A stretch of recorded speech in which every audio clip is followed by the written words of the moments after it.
Dobra. Mamy jeszcze 5 minut do zaczęcia. No wątpię, żeby ktoś był na żywo podczas tego wydarzenia, ale może. Chwila, zaraz powinienem... Czy może nie zaraz. Tylko możliwe, że nawiedzi nas Mikołaj. Wejdę na Discorda. Żeby było widać, wiadomo, żeby było widoczne. Dobra. Jeszcze może. Co tu się wydarzyło?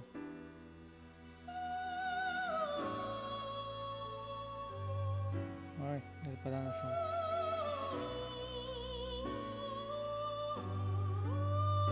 Zakłócenia na oku terroru.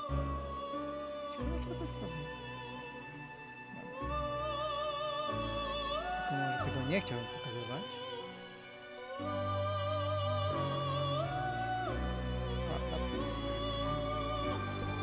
No, jesteśmy już po wstępie.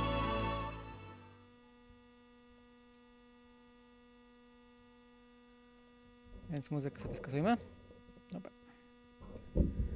Na wszelki wypadek tam audio takie i jedziemy. Dobra, na razie mamy tylko zapowiedź, że bla bla bla, będzie nam w 4 minuty dopiero rusza oficjalnie. Więc, a co się stanie, jak dam na pełne okno? To będzie taki nie do końca... Nie no, myślę, że to tak będzie chyba ok. Co najwyżej potem się przełączymy. Dobra, to będzie fajnie. No i oczywiście już mamy takie wiszące preview. Termos. Coś chaosowego. Coś Space Marinesowego, coś imperialnego. Lizardman. I też tak ludzko wygląda. Nogi przynajmniej. Zobaczymy co. Zobaczymy. Dobra. No teraz niestety czekamy na zaczęcie. Może w sumie w takim razie...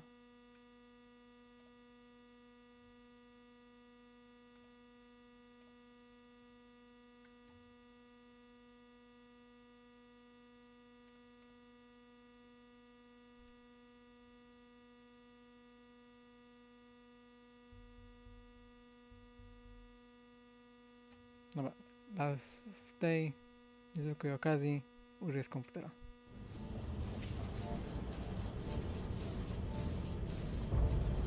Jak tam audio? Dobra.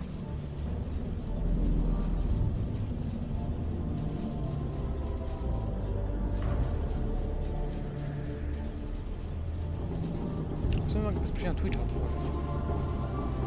To może być lepsze. Zobaczmy jak teraz to wygląda.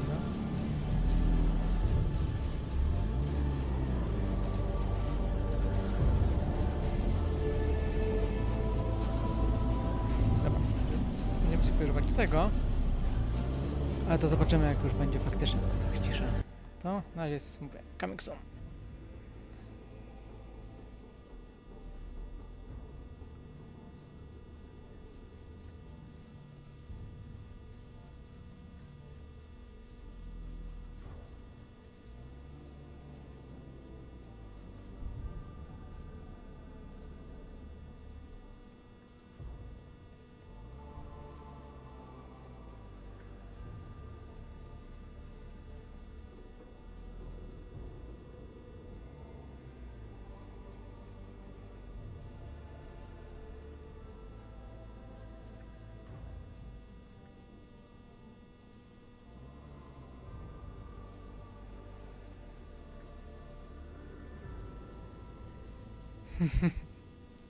Pozdrawiam, Max. Ja też jestem.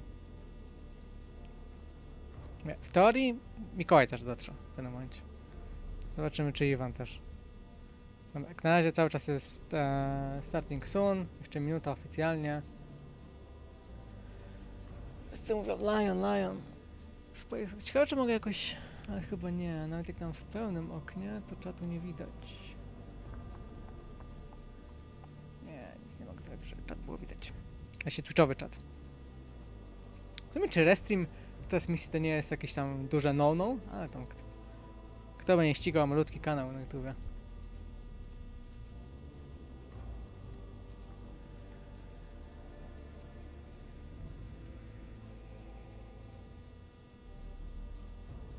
Dobra, krzyknę jak się już faktycznie zacznie.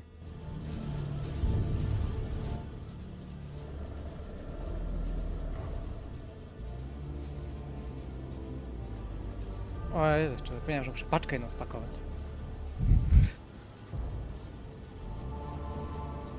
Już tam stracił mówi War 4. No to by był duży news. W sumie jakby, szczerze, jakby nie było figurek na tym preview, tylko to już same jakieś rzeczy poboczne, to byłoby ciekawe.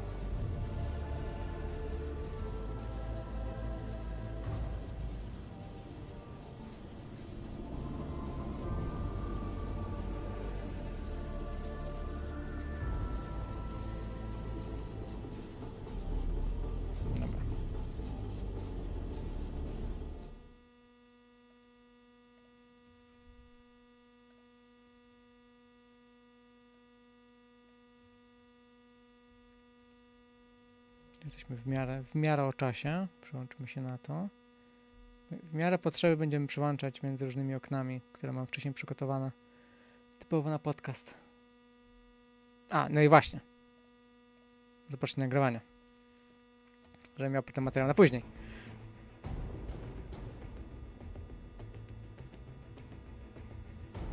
O, widzę, że jednak jesteśmy w większym gronie niż 0.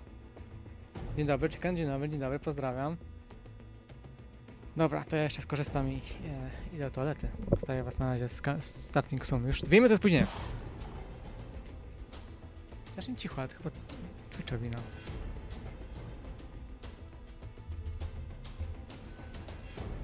Wszelki wypadek, gdyby Mikołaj dotarł.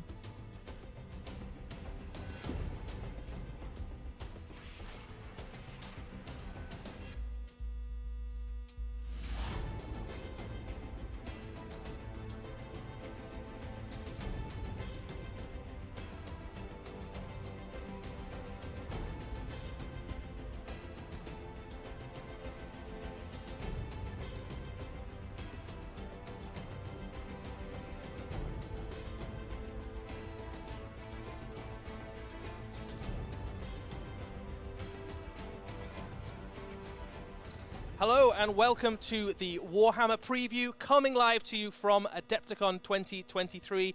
I am Eddie and I'm joined today by Mike, and we have got so much cool Warhammer to show you. I am so excited to share it again, and it has been such an energizing evening. AdeptiCon is one of those founding events of the independent scene. It's one of the largest Warhammer events in the world. It is run by a passionate group of volunteers and folks who just love everything that is Warhammer. We get to see over 1,000 of them in the room here and share everything we're about to go through with everyone on the line.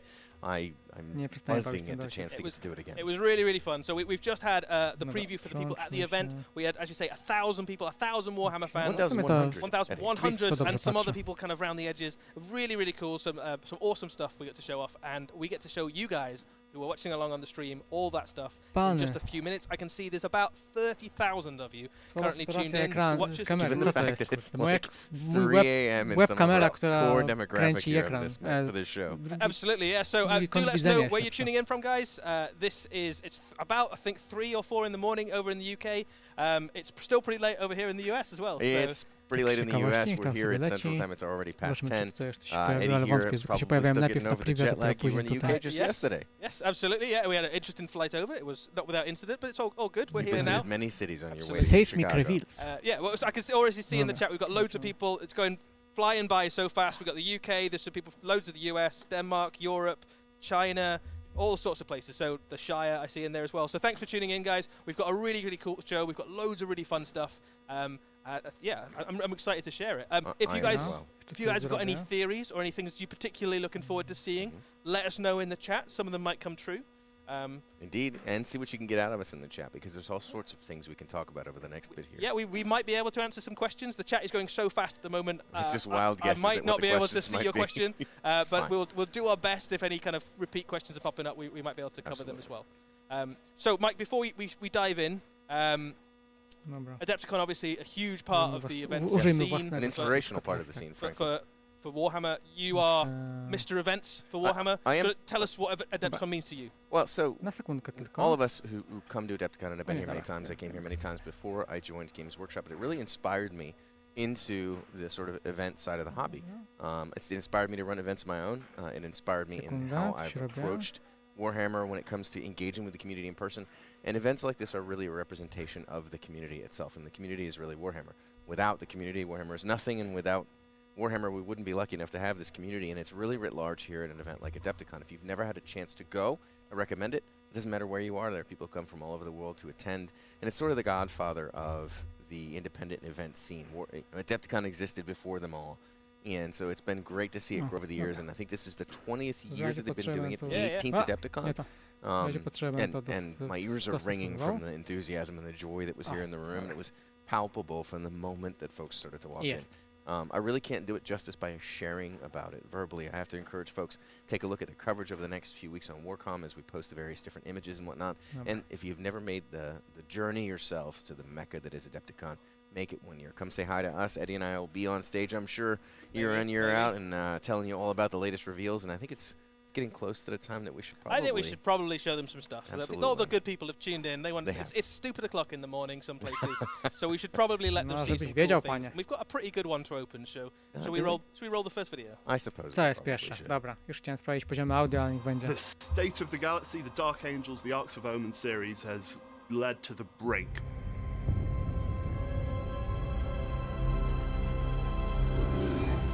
Morbis Liquidum? Ah, dobra, wiem. Abaddon has sent out the Arcs of Omen, Vashtor the Arcaphane is now at large, and Angron is on a rampage, and there's perhaps one character in the entire galaxy who could stand against Angron. That's the Lion. Lionel Johnson is the Primarch of the Dark Angels, formerly the Dark Angels Legion, and now he's the returned Primarch of the Dark Angels chapter.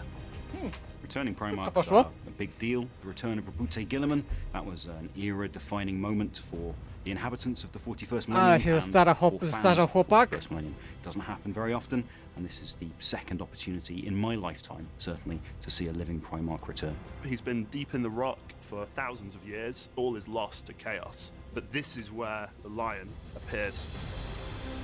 And this is where he makes his stand as a light in the dark, as a knight standing alone. He grew up as a feral youth on a forested world full of monsters, and then taken in by knights after he'd spent years hunting down creatures of chaos. And that's pretty much what he's come back to doing. He's found half of the galaxy completely subsumed by darkness, warp storms, chaotic beasts, so he's just set back to work. He is going to reunite, you'd imagine, with the Dark Angels chapter, and woe betide anybody who finds themselves on the other side of the battlefield from them.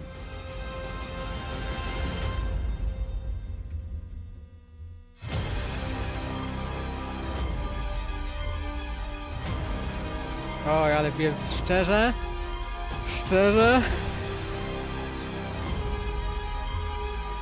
Się zestarzał chłopak.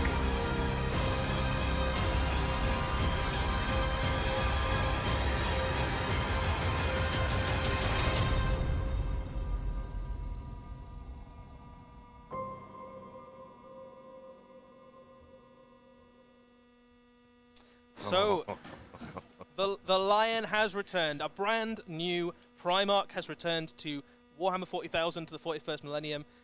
Some of you predicted it. Some of saw it coming. Just a few. Just a few, you know. And is he brand new or is he brand old? I can't tell. He's been around. So he is pretty old. So we saw some of the people in the chat there commenting that he looks quite old. He is 10,000 years old. He is. He hasn't been sitting comfortably in stasis for 10,000 years. Yeah, probably on like a stone slab as well. So it doesn't sound very comfortable, actually. I don't want to talk about that, Eddie, at this point in my life. Fair enough. Well, so let's have a look at the miniature then. So we've got some shots of it. Absolutely phenomenal miniature. Early contender, I think, for miniature of the year. One of the most anticipated Warhammer models I think we've ever had the pleasure to reveal on one of our live streams. Every inch of this model is just dripping with detail and iconography and just the raw, cool, gothic aesthetic of the Dark Angels. It's been difficult for me to even fathom how we got to the point that it was designed in the way that it is, because it's stunning. And nothing that I could have expected was actually fulfilled with it, because it was so much better than what I was imagining. And I gotta tell you, it was one of the better kept secrets of the studio. I could not see it myself until I think, a couple days ago. So it's been amazing to see the community get excited and make all the wild calls and whatnot. And of course, there was a video of a lion earlier today. Yeah, could have been about anything. Who knows? So loads of really lovely details to talk about on this miniature. So, we'll go through some of the highlights. So he's got a sword. He's got a brand new sword. So he does seem to have this is not the Lion sword. The Lion sword is still with Cypher around the galaxy somewhere. At some point, maybe they'll meet again, but it's not this day. But he has another blade, which is more than capable of cleaving monsters in half with. He's accompanied by 2 Watchers in the Dark. These are the kind of shadowy forms that follow key Dark Angels characters around, and there is no more significant character than the Lion himself. And they kind of whisper to him in the darkness and give him hints about where he might best put his service to the Emperor and defeat the forces of chaos. Well, he's also got a shield there, Eddie, it looks like. He does. He is carrying the Emperor's shield. So that is the glorious golden Oromite shield carried by the Emperor and now carried by his son in much the same way that Guilliman wields the Emperor's sword. The Emperor possibly gifted or maybe inherited the shield of the Emperor. So when he's fighting against the horrors of the galaxy, he can use the Emperor's shield to deflect the deadly blows that might even lay someone like him low. Other details on him there, you can see that the details on his armor are effectively scaled up, more ornate, elaborate versions of Space Marine power armor. So he's definitely still fundamentally a Space Marine, right? He's a leader of a Space Marine Legion, and all the iconography of the Dark Angels in some capacity is kind of incorporated into his armor. I actually think it's fascinating with the paint job as well that he's clearly got that green element of the Dark Angels, but there's sort of that original sort of darker hue to the main armor plates as well going on in the way that it's been put together. Yeah, I mean, you could certainly interpret that armor as being black armor with a slightly green tinge to it. That's pretty cool. Obviously, the green of the Dark Angels comes from the forests of Caliban. That's where that green color scheme comes from. And the black was kind of their original First Legion color. So the green of the Dark Angels Legion was incorporated when the Lion joined, basically. So it's a nice little touch that he's kind of got some of that hue into the paint scheme.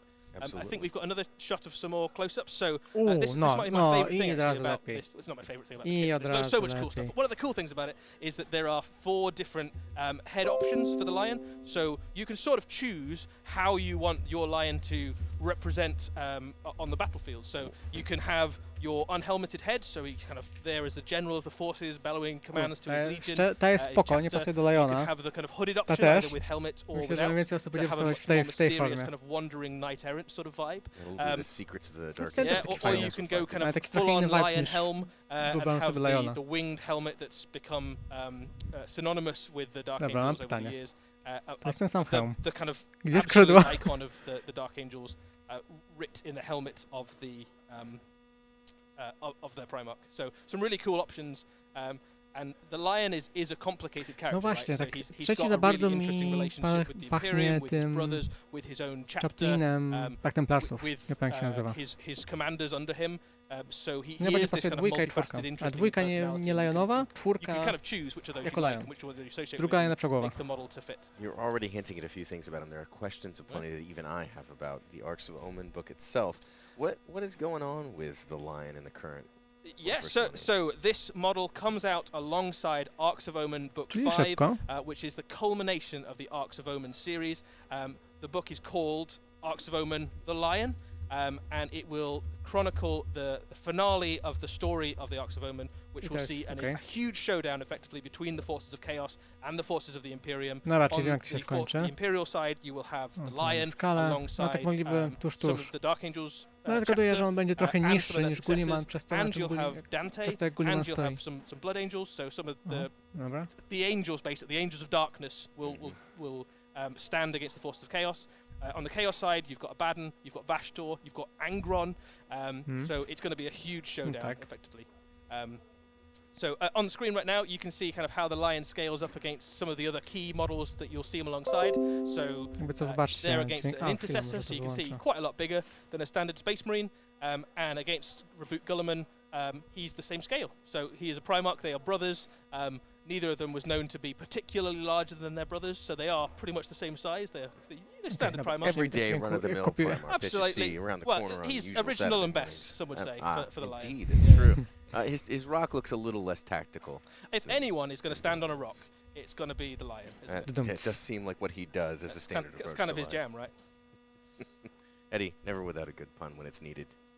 So this is the artwork that comes on the cover of Arcs of Omen Book 5, and you get a kind of close-up on the Lion there. You can see that he has aged, basically. So as far as the narrative, the timeline is concerned, Guilliman has been in stasis for most of the last 10,000 years. So when he comes out, fresh-faced, bright-eyed, bushy-tailed, dobra. maybe only a few centuries old. The lion has literally been alive for all 10,000 years, so that's what a Primarch looks like. Just a very long nap. It's a really, really long cat nap. To w teorii He nie does powinien have się that effect in postarzeć. the miniature as Aż well. tak. It's one of the things we saw people commenting on. He looks older, and the reality is, for those that didn't pick it up earlier, he is indeed quite a bit older. He's pretty old. Yeah, he's pretty old. But he does have that kind of like ancient, venerable veteran knight-errant sort of thing. So you can imagine that kind of character. And this is what happens in the Arks of Omen, basically, is that he is wandering through the Imperium Nihilis, taking on monster hunting, basically, like picking up where he left off when he was a Knight of Caliban. His primary calling. Yeah, wandering out into the dark forests to take down the monsters that haunt the darkness. And we saw that in his quote, his focus being on teaching them to fear the darkness in which they dwell. Yeah. Here he is alongside a Dark Angel's army. You can kind of see how he scales versus some of the other units. So, you know, he's looks pretty cool next to dreadnoughts and intercessor units and tanks. To jest też, wszystko to And jest his generic, no to iconography jest color scheme nowe. obviously kind of has a little bit of all of the bits of the Dark Angel. So if you want to paint him, you can certainly add some bone color, some black color, some green, and have him as the absolute centerpiece of a Dark Angel. Już mówię, o jaki cytat mi I'd be chodzi, lying if I tylko say I can't jeszcze wait raz to see sobie the Warhammer patrzę. community post with all the different various guest authors painting. Yeah, I think this is going to be a variations painter's treat. It's going to be a very, very cool model to paint up. There are some shots from Arks of Omen Book 5. So you can see here the Dark Angels and the Blood Angels fighting against the forces of first of Chaos, but Demons of Nurgle in this instance. One of the things that there's some really, really cool stories in the last episode of the Arks of Omen. So I don't want to spoil it because it's got some absolute huge twists and turns. Even for those who've followed Warhammer 40,000 for a long time, there's some really nice payoffs to some very, very long-running arcs. Jakich Ezreal będzie miał hełm? Tell them more about it, because Eddie's given me a bit of a rundown, and it's been hard for me to not just want to kibitz about it with every single Warhammer fan that I can come across. Teraz powiem, o co chodzi z tym statem. Jest książka, w której Perturabo razem z jednym Space Marinesem są uwięzieni w przestrzeni o przyspieszonym biegu czasu.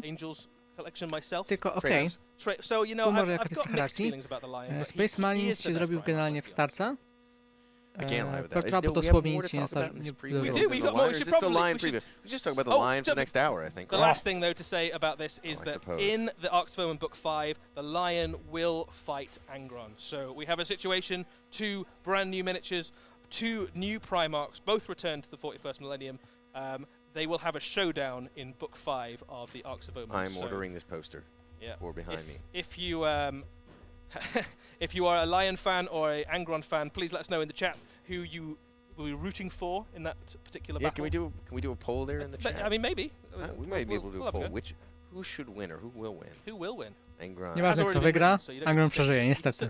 Yeah, you can guess what you want. Dobra, czyli wiemy, że Lion wygra. There's more to talk about. Only one model. Lion jest śmiertelny. I think we told everyone here it was the biggest Warhammer preview we'd ever Dobrze done. wiemy. I think we, in terms of the amount of stuff. In terms of the amount of stuff. It would be an injustice if we didn't serve the same treatment. So we are leaving 41st Millennium for a little bit, and we are going to jump into the mortal. Oh, it's heresy first. So we're going to jump to the Horus Heresy. Dobra, w takim razie takie przerwa techniczna, koło obchodzi herezję Horusa.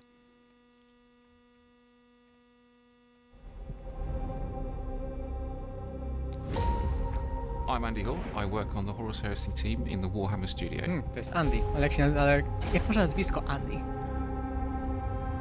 The setting for the Siege of Cthonia book is the planet of Cthonia itself, which is the homeworld of the Sons of Horus. It's actually the homeworld of the War Master Horus.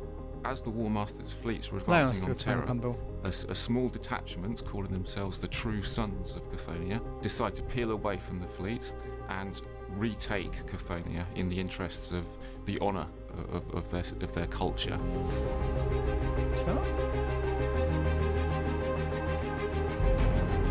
So the book opens up with a really big, extensive narrative of the actual Cthonia campaign itself. Then we go into a section that sums up what all of the big factions in the Horus Heresy are doing at this point in the war. We also have some new core scenarios for the game. So if you wish to play through the events described in the narrative, You've got some special scenarios that are themed around the Siege of Cathonia. We gave people a basic way of doing Zone Mortalis games in White Dwarf when the new edition came out, and this takes that and expands it into a full system. So full Zone Mortalis scenarios and system in this book. It's also got a really interesting section on Space Marine inductii. We've got a new type of console, which is called a Decorian. We have the Infernus Abomination. And then the last thing in the book, there's a number of special characters and special models that you can take. There's the two main leaders, the two main special characters, Garrus Evander for the Imperial Fists and Baron Asher-Haddon for the Sons of Horus. We've got models coming out for those, rules for them in here.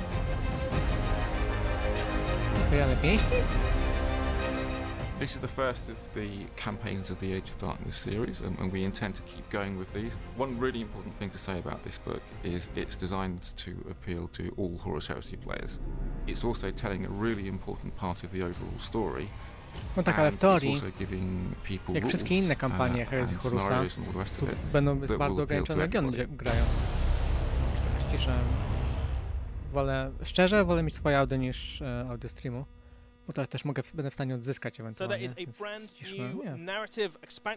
Powiedzcie mi tak, czy przynajmniej cokolwiek słychać z nich, jak ja mówię. Yeah, so one of the things that was a huge hit with the first edition of the Horus Heresy were the black books. That was basically the main way that you engaged with the game, and they had loads of tak, ale właśnie herezja Horusa miała ten problem, stara herezja, że... no to świetnie, że czarne książki miały za dużo zasad jednostek. Generalnie to były książki, one chyba kosztowały same z 200, jeśli nie 300 zł w dniu premiery. No i tam, no i generalnie nawet jak się nie chciało grać Legionem opisywanym w tej książce, to wypadało mieć tą książkę, tam, o, może akurat są zasady dla jakiegoś pojedynczego oddziału, którego mogą grać wszystkie Legiony.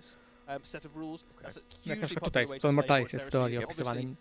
Mimo, że to jest kampania Synowie Horusa kontra głównie Lion, chyba, z tego co kojarzę. No bo on jest tam na tym niszczeniu pleców.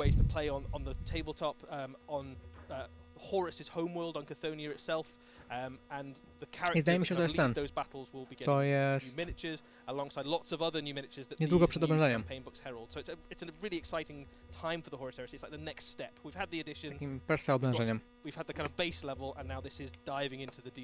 pretty exciting to hear Andy talk about it as well. Even when he's not on a recording, there's a certain driving passion that exists there for Warhammer and for the brand and for the game that it is sort of hard to rival, and it's magical to see amongst the folks who are actually designing and building the product.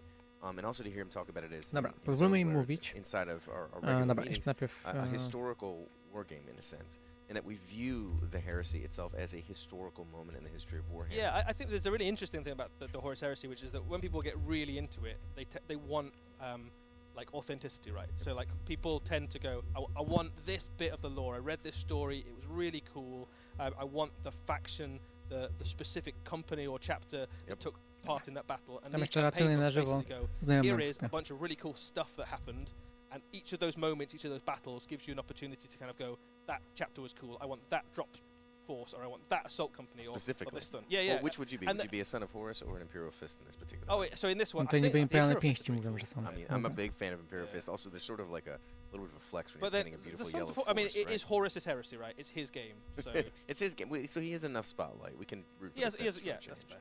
So one of the other things too is if you ever happen to see some photos, if you're ever at one of the events we're at, we actually have a 64 square foot Horus Heresy Islam Massacre battlefield with hundreds, if not 1,000, I think at this point, miniatures, recreating the whole experience and some of the like scene for scene, shot for shot pieces of cover art from the Heresy. So I'm kind of a big old Heresy historical nerd myself. Wiem, Chicken. To jest, szczerze, no, to jest głowa Dorna z TS-a. Nie będę ukrywał. So one of the things that these books do is they give you a bit more of the kind of rich tapestry of the heresy, and what we know is that some of the legions and chapters didn't fall completely, or they had loyalist elements in them.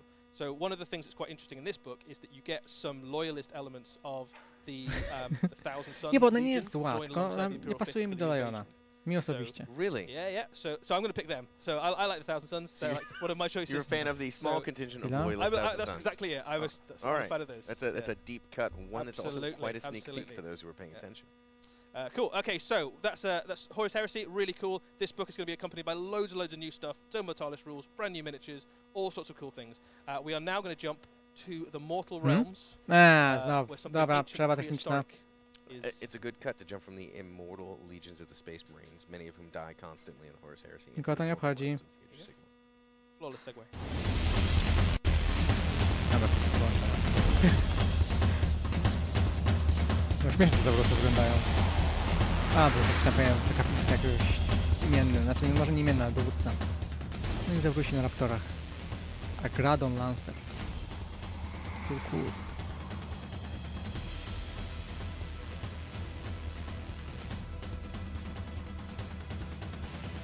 No to już chyba jest cały range w teorii. Ci to są Zaurosy? Nie, no Chunky.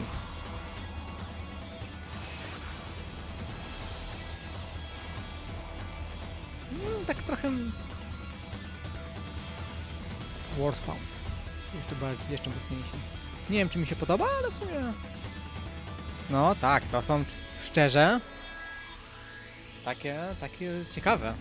Wiele rzeczy można z tym zrobić. Dobra. A nie, o Jezu. Nieprzygotowany jestem na to.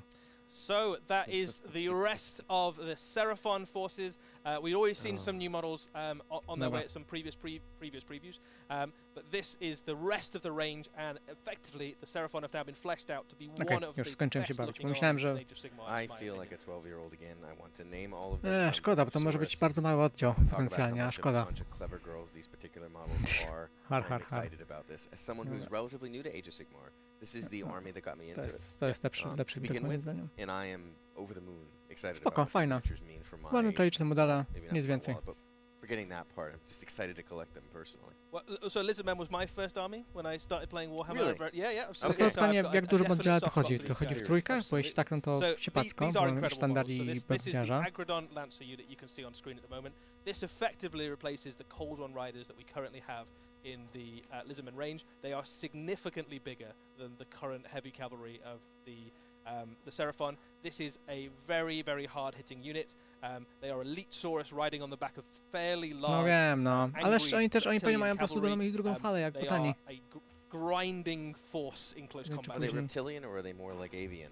I mean, so that they are effectively the dreams of frogs from another dimension. So I think the evolutionary tree probably doesn't really apply. That's a really good point. Dinosaur monster heroes from space. Absolutely, but the models are incredible. I think if you are a painter, the Seraphon have leaped up the list of armies that would be a treat, because not only do you get to play with incredible color schemes for them, but the new miniatures are so detailed and so wonderful. This is an alternate color scheme for the Agradon Lancer. There's some really nice new color schemes actually. Mam nadzieję, że mogę dać tarcz i dzida. One of the things that the studio have basically done is gone, you can paint them in much more varied colors. We've shown that in much more varied ways than maybe the last few battle tomes have. Nie wystarczy. Happening in the Mortal Realms effectively is the Seraphon are kind of becoming one with the realm they're in. So if they're in the realm of fire, they get that kind of brimstone scale. Ciekawe, czy to jest dowódca, czy to jest sierżant oddziału. Gdzie bohater czy sierżant. So if you want to kind of make your Seraphon your own and place them somewhere in the Mortal Realms and really ground them, you can. Or you can kind of lean into their classic aesthetic.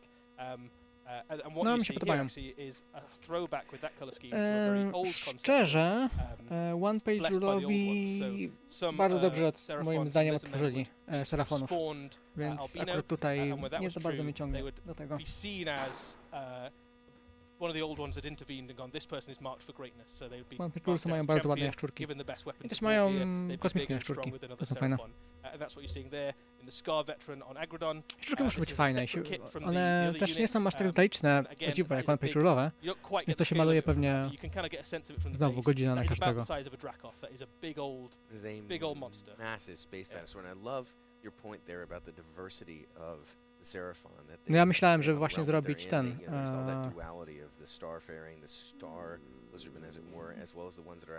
właśnie dużo rzeczy wykorzystać do Serafonów, do armii orków, takich Snakebitesów, ale variety of different ways, both thematically Kroxigor, and jakiś ten Kroxigor tak znajomy z nazwa. And that's still true in the new battle tome and the new lore. And one of the reasons that we're seeing myślałem, że to wyciszyłem. troop units, lots of new monsters especially added to the army, is that the age of the beast, the coming of Kragnos, has effectively shaken the foundations of the Seraphon. Pilnuję. The new kind of wave Trzymam of rękę na bestial pulsie. energy has woken up all these kind of ancient eggs that were in different pockets of the ziggurats. Sleepy dinos. Yeah, and they were like, oh, I didn't know we had all these eggs. They've woken up.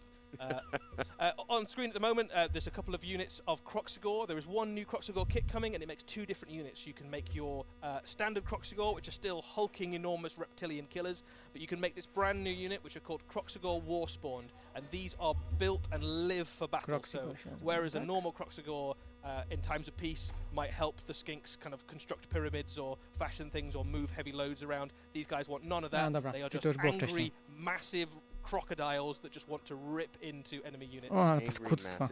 Dawniej to były. Ale kwadratowe, te są lepsze. They're sort of heroic, so they're about as chaotic and destructive as you can be while still being on team order. Absolutely. Still good guys. And here's a shot of the whole Seraphon range, kind of as it all comes together, and you get a sense now of all those new units that we've seen, and how they kind of come together to make just an incredible looking faction. So everything about the Seraphon, every new kit, I think Warpspawni są ogromni. Such a lovely looking army. Wielkość ogryna prawdopodobnie. Bardzo fajne. There is of course a battle tome on the way. Znowu, to są bardzo fajne bitsy do jakichś konwersji może. Tylko pytanie, jak plastik jest zrobiony. Bo ja już myślę, wiecie, na przykład Demon Korna, to może fajnie wyglądać. Existing kits still stick around, so things like the Stegodons, the Carnosaur, most of the big monsters that are relatively recent kits that are still really nice stick around. But all of those new things we've seen are added to it as well. So it's a pretty big army. Dobra, zostały nam jeszcze, myślę, że 2 preview. Yeah, it really feels like it's fit properly into the Age of Sigmar universe, heavily revitalized. Myślę, że pokażą nowego Kiltima i pokażą to cokolwiek z termosami i gonakradami. The first place you will be able to get hold of the new Seraphon and the new battle To tome muszę is wysłać an army komuś box, which innemu. is on its way fairly soon. And inside this box you will get these units. So the battle tome, 2 units of Raptidons, the Slanmaid Priest, and a unit of Saurus. And then that will be followed swiftly afterwards by the release of all the rest of the Seraphon models that we've seen. So if you are a Seraphon fan, there is a really, really good few months ahead of you. So that's pretty cool. It's exciting. I think we have a bunch of other things to cover for Age of Sigmar. We were about halfway through Age of Sigmar. Only halfway. So there's loads of cool stuff for Age of Sigmar. Well, you talked about the fact that we have the Seraphon coming soon. What else do we have before we get to the Seraphon? Let's have a look at the video and see what. Let's see.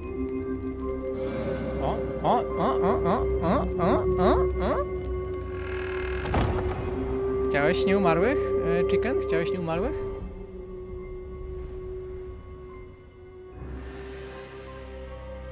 Ale sorry, Ozjarchowie. No fajne. Mason of Bow. No niestety. Ale to nie jest Ozjarch. A to jest pewnie Witch Hunter. Nie, wampir. Fajny.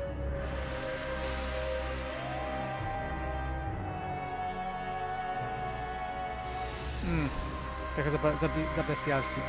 Tylko po jednym bohaterze. Słabo. Fajny, ale chciałbym coś jeszcze i może na przykład też w mniej bojowej formie, tak to nazwijmy.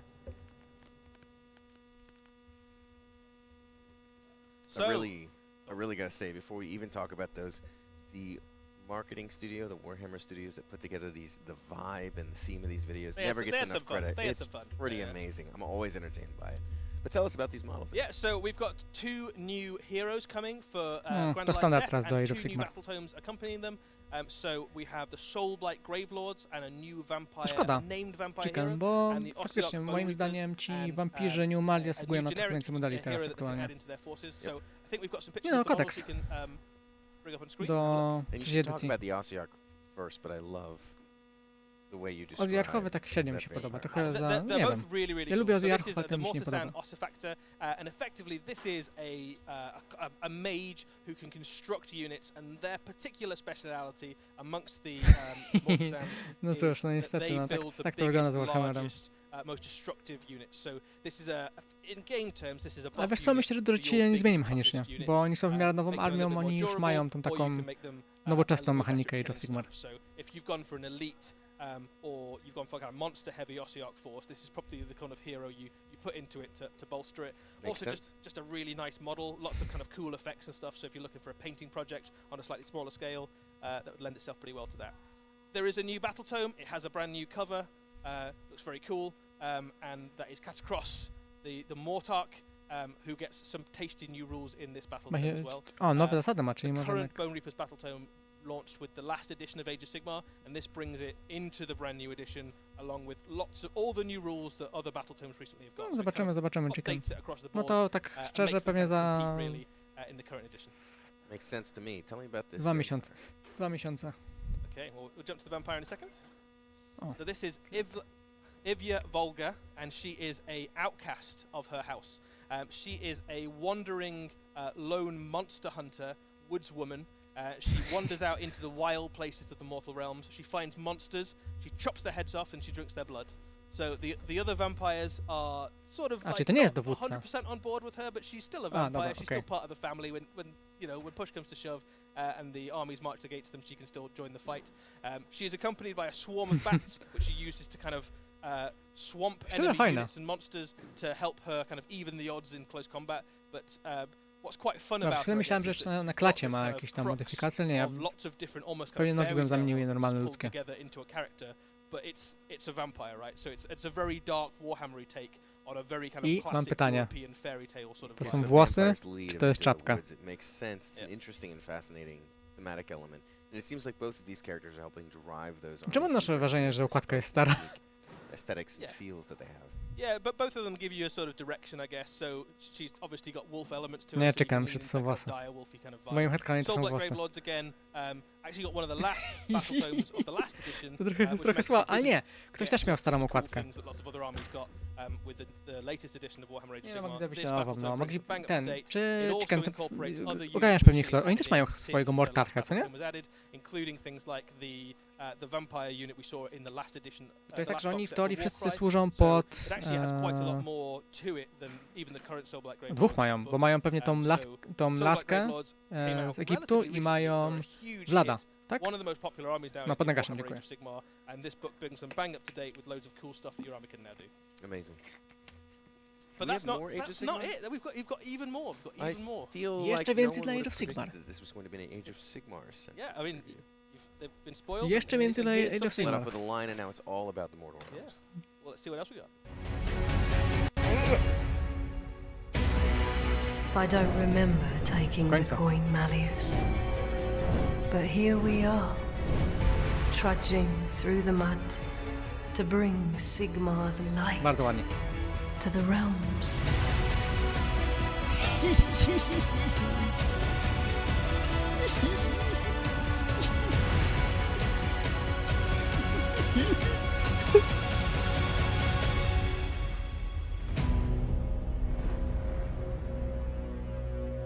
O, poważnie? Tylko oddział piechoty pokażą? A, to paskudne stworzenia. So, Cities of Sigmar, that is the new infantry that is on its way for the Free Peoples, basically Sigmar's mortal followers. Jezu, ale just to słabo. set your expectations a little bit, we are still a good few months away from the release of this army in full, but we wanted to kind of keep you updated as to where the project was getting to. We've kind of been following the Cities of Sigmar project as it develops, and now we've got the first kind of painted miniatures to show you. This is some warriors from the mortal Wyglądają siepacko, wyglądają bez sensu. Wyglądają idealnie. have to face flying sharks and huge uryks and vampires and monsters and pretty much So they're the human equivalent of Nie, to nie Oldworld. To jest właśnie miasto Sigmara. If you're looking for the absolute underdog of the Mortal Realms, this is this unit. They are given a rusty shield, To są not matching weaponry, pomijając just about pomijając fit, and then tą kind of booted out en tarczę. masse into the realms on great big crusades. Kurde, gdyby nie fakt, że mam tam taką mini armię Korna, to bym taki debil zaczął zbierać. The plucky underdogs of the Mortal Realms. It's good to actually see some interesting models that are basically the opposite end No, of to the są, spectrum. jak rozumiem, miasta Sigmara różne. Often wild and crazy and monstrous element and aesthetic that you see a lot of even in on the good guy side, right? Even in the Forces of Order. Spokojnie, czekam, to jest na razie tylko pokazać tylko 3 modele z point oddziału. of view characters Oddziału, we've mam followed. nadzieję, And 30. what this army basically does is it gives you the base level. It gives you like, what do the humans look like? What are they up to in the Mortal Realms? We'll have lots more stuff for the Cities of Sigmar over the coming weeks and months as we kind of approach the release.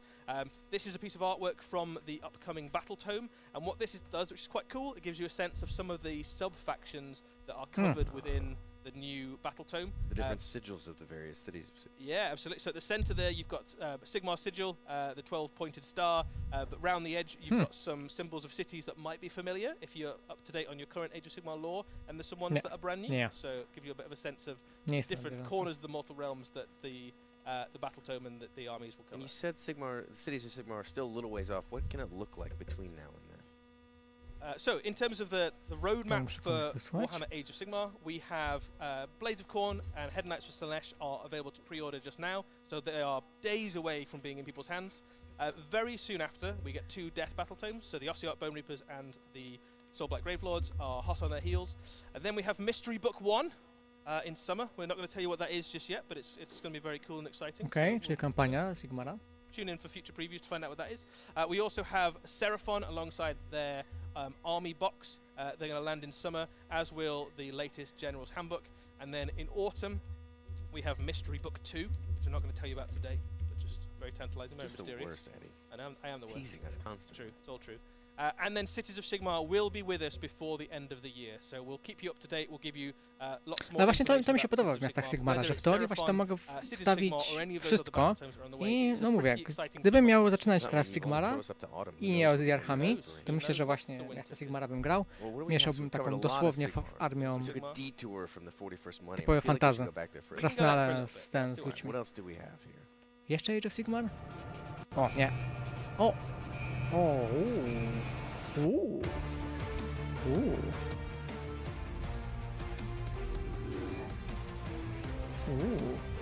Tego się nie spodziewałem. Tego się spodziewałem.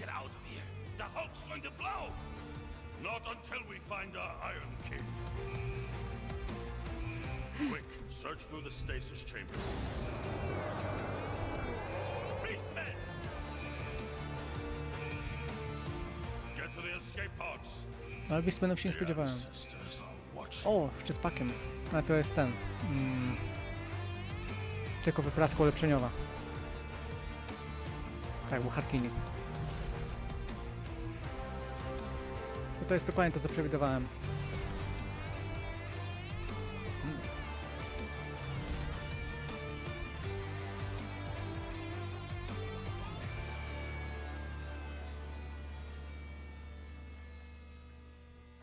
Fajny box.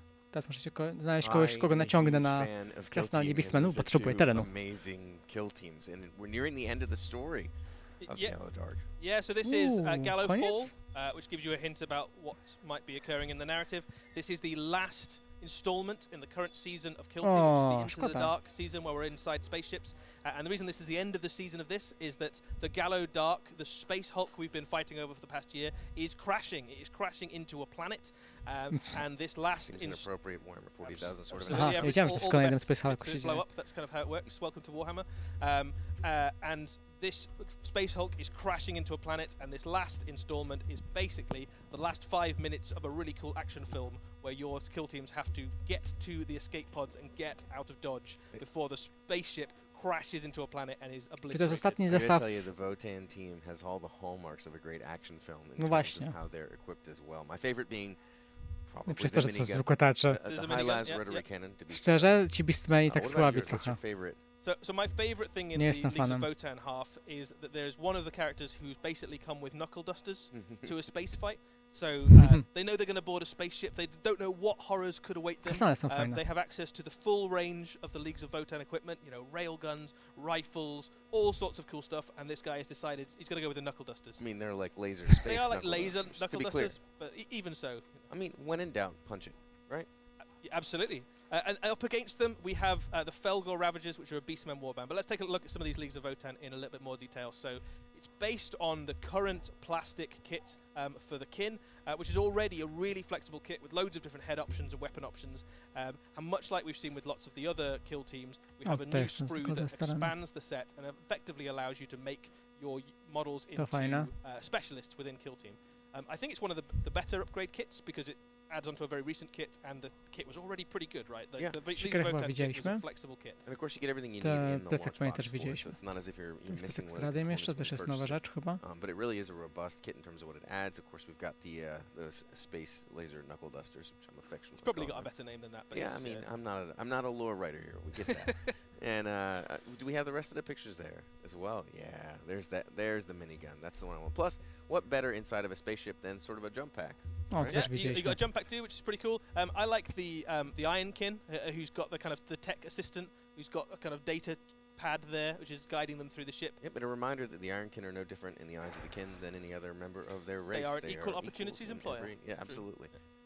Up against them, we have the Felgor Ravagers. So this is a really exciting kit. We haven't really seen Beastmen in Warhammer 40,000 properly for a long time. We saw a few of them pop up in Blackstone Fortress, but they were definitely like the side thing rather than the main event. Za ten, o to też widzieliśmy. I don't think so, though. There's a lot of chaos spikes on these guys.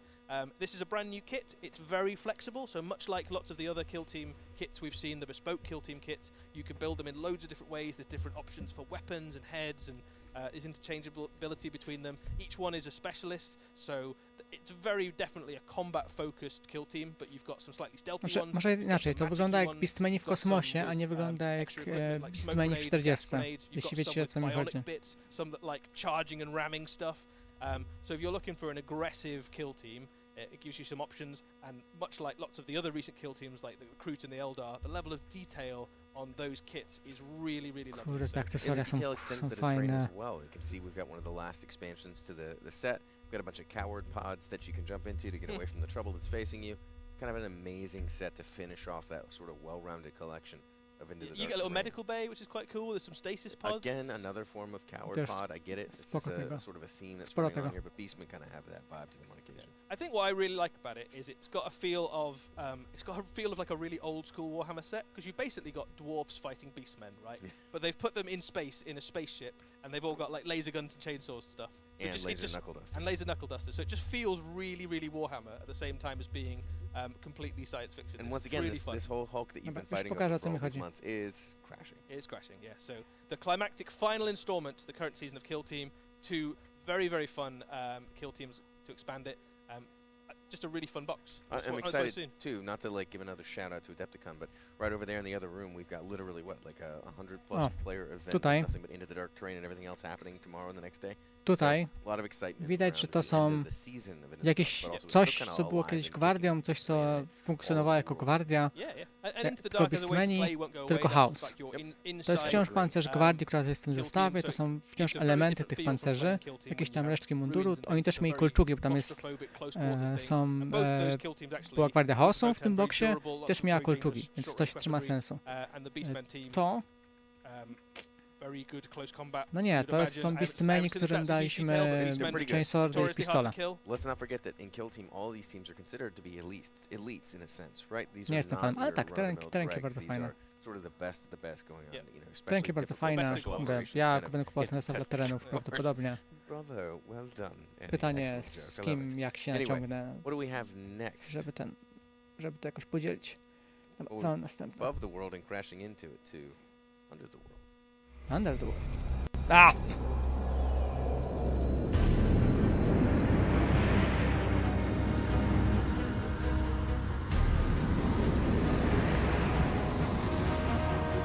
Czy teraz będzie... fajne. Zestaw terenów. Fajne. Fajne. Okej, to nie. No tak. Fajne.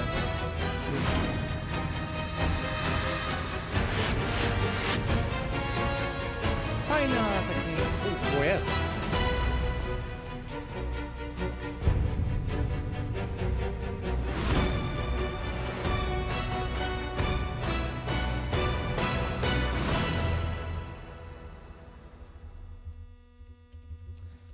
I'm super excited. It's a bunch of Tzeentch models that looks like they really really took the full brunt of what happens when you really followed Zinch as far as it can go. Tell us Bardzo about fajna. this. So this is a brand new season of Warhammer Underworld. No tak, Chicken, and it no brings niestety, with no. it, a new Stormcast warband, which are a magic warband. Szczerze, dawno nie and było levitating nowych Stormcastów rocks do and all. Underworlda. On the other side is a Zinchian warband, which has a disciple of one of the gaunt summoners of Zinch, the most powerful sorcerer, so someone who's been tutored by one of Zinch's main followers, basically, and a gaggle of basically bits of wild magic that they've thrown together. So if you thought horrors were wild and unruly, these kind of take it to the next stage. So it's Weird Hollow. Spawny, fajne. It is a magic-themed season for Warhammer Underworlds, and two really nice-looking warbands.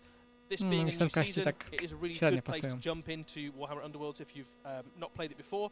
It comes with all the things you need to play. So you've got a board, you get all the dice you need, you get 4 decks, so you get a deck for each of the warbands. You also get 2 more Rivals decks. The Rivals decks, so right out of the batch, they've got a sort of evergreen format decks as well that are baked into the box. Yeah, so those decks work with any of your existing warbands from any season of Warhammer Underworlds you've ever had, and also work particularly well with the 2 warbands that come in this box.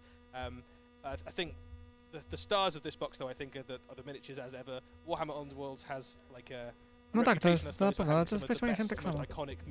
No bo są wszędzie. Kind of no exception. So if we have a look at a bit more detail at the units, so we'll start off with Philim's Pandemonium. So you've got your sorcerer at the center there, and they have summoned effectively elements of Zinch, wild magic manifested into the form of leaping lesser demons.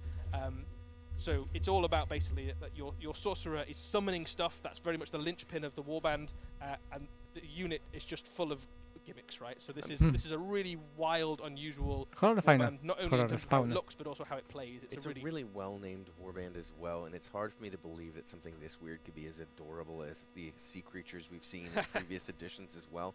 But this is one of those bands where I saw it and immediately had to have it on the miniatures alone.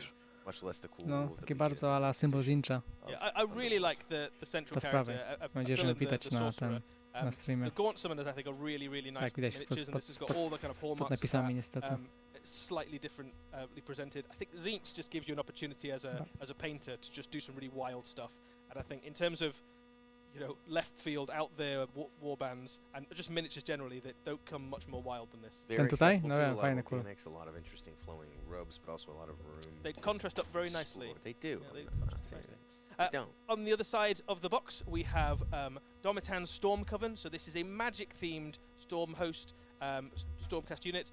They are equipped in Thunderstrike armor, so they fit in alongside the recent releases we had alongside things like Dominion. Just really nice Stormcast models. So each one is a great character model in their own right. Some really nice stuff going on with the bases. Really nice poses and proportions. Again, if you're looking for a painting project, Warhammer Underworlds has outdone itself once more with taking advantage of that theme that we've seen at Sigma to really leverage that new model design capability we've seen of spoko, faktycznie są samentalia. Cool. Magical activities that are happening on the base. It's fascinating to see, and also, can't wait to see in a game where someone throws a colonnade at someone. Yeah, absolutely. And we were talking about it before. It comes with lots of different decks you can use. So you've got the Rivals decks for each of the warbands, but you've got 2 Naprawdę other ludzie Rivals 40 decks narzekają? with each of the warbands, or with any other warband in Warhammer Underworld. So sobie the box set itself is a really flexible gaming box that you can play on its own. You can incorporate it into other warbands you've got, into other seasons, or you can use it as the core of a brand new hobby, basically. It's good to see that more people wiem. Znaczy, wiadomo, że coś jeszcze pokażą, bo na preview był screenshot z Termosa, więc coś na pewno jeszcze będzie. Coś z tym będzie. Myślę, że dużo więcej niż... Przecież Kill Team był. Nie był tylko Lion. Local game group, or whether it's building into that scene to go to things like the World Championships and everything in between. So Rivals, for those of you that don't know, Rivals for Underworlds is effectively pre-made decks.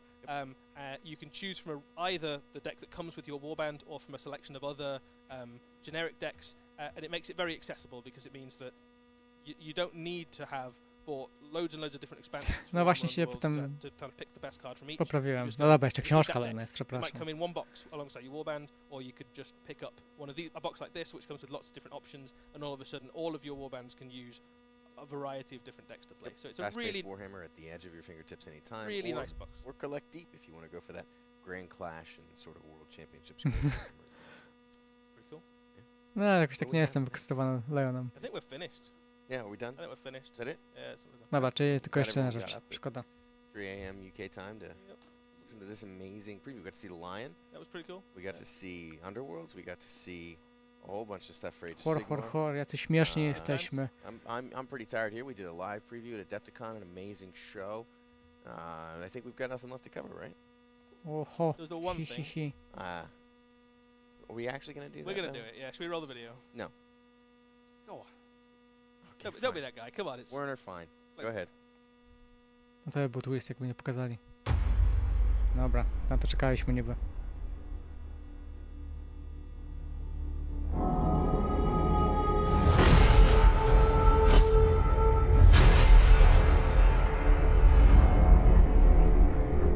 Oh hey! Victory. That is what the preachers cry from the spires of their temples. O nie! What commanders tell the soldiers in their service.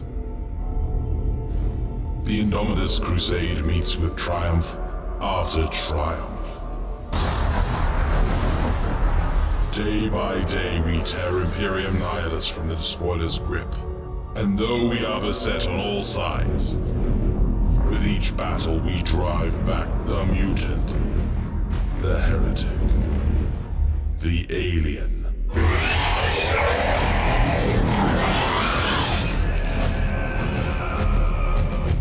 As I speak these words, our forces engage the remnants of Leviathan. Remnants.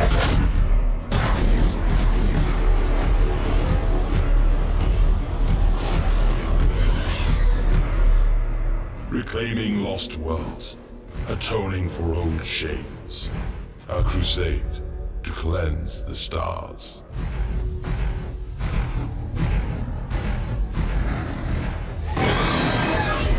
Taking the fight to the enemy.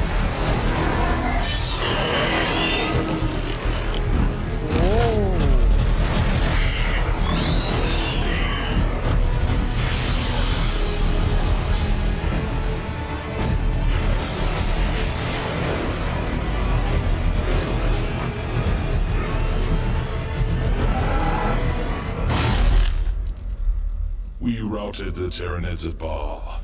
We broke their high fleet. Soon, their foulness will be but a memory. That is what the preachers say.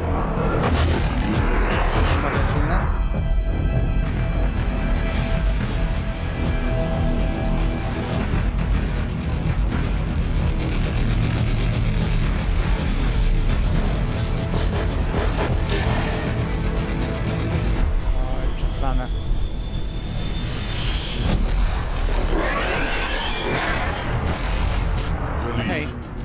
Will not save us.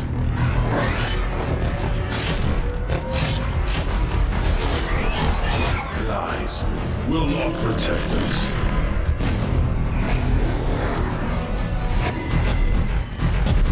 But it is our hope that will damn us.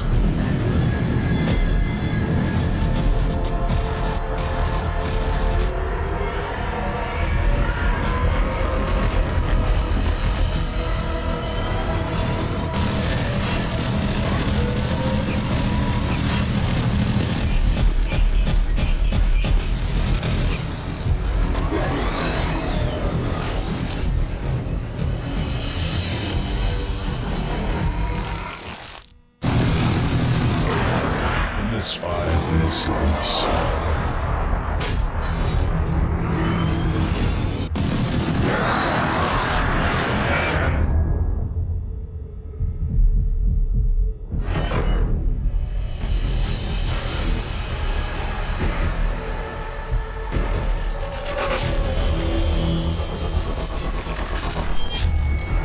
Our people sing of victory.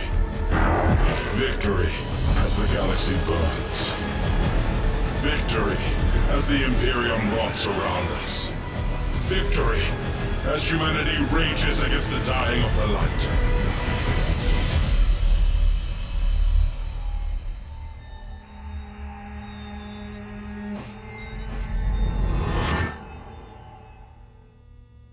Victory.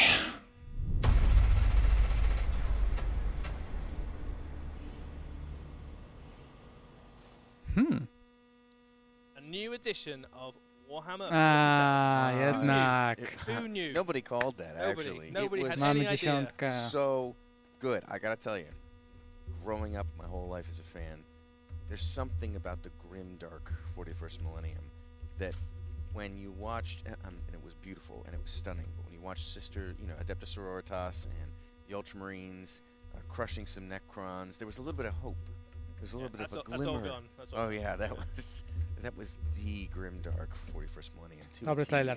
Dobry That trailer. was not a happy video. It's the first time I've seen it tonight, and I am Dobra, ale still pokażcie excited cokolwiek. at how not happy it was, actually. But I think it just gives you like a sense of the absolute.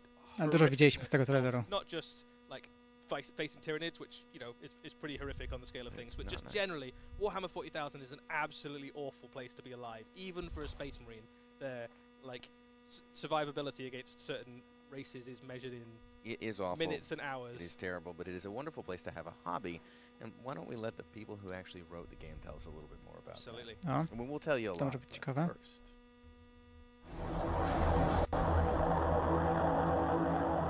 Warhammer 40,000 is the world's most popular tabletop miniatures game.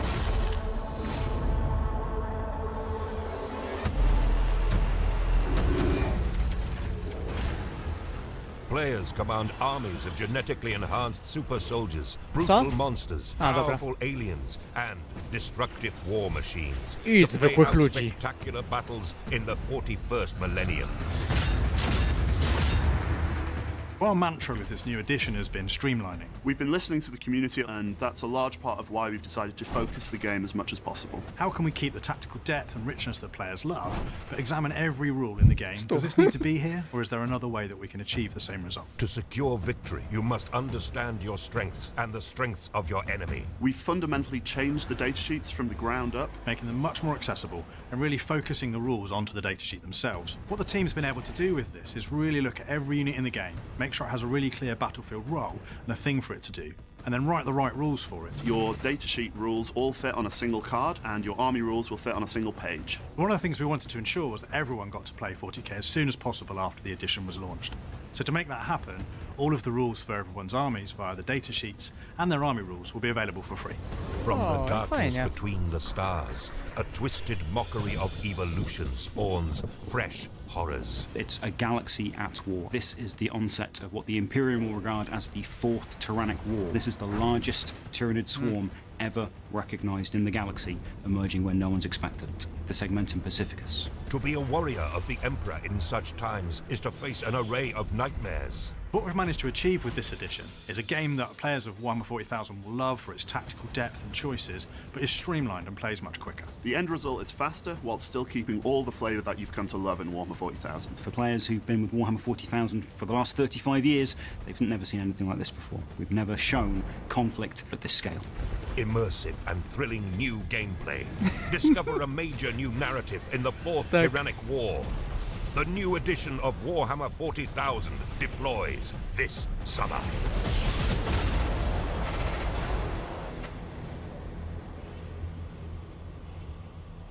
Wcześnie jak cholera. So that's the Warhammer 40,000 studio had to say about some of the changes. It sounds very exciting. It's very exciting. We'll talk about some of them in depth, in fact, in this very live stream, Eddie. But it's fascinating to me because there's a whole bunch to unpack about the new edition, not least of which is what's going on with the lore of the 41st millennium, as well as what's happening with the rules. What does this streamlined experience actually mean? Is it still the 40k we've come to know and love? As well as what do free rules mean? Because there's a lot more to that than what you might expect. There's lots of lines there thrown away which have quite big implications. Yeah, we'll take some time to get to you, but I feel like the one thing we're missing is, well, the reason we've all gotten into the hobby in the first place. Why don't we take a look at some miniatures? Oh, no.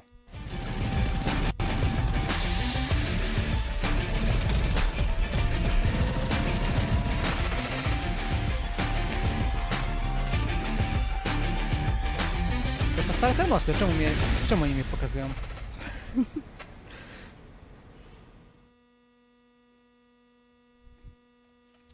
So, Terminators are back. These are the first company of the Space Marines. Each one of those chapters has Terminators. They are the best of the Space Marines.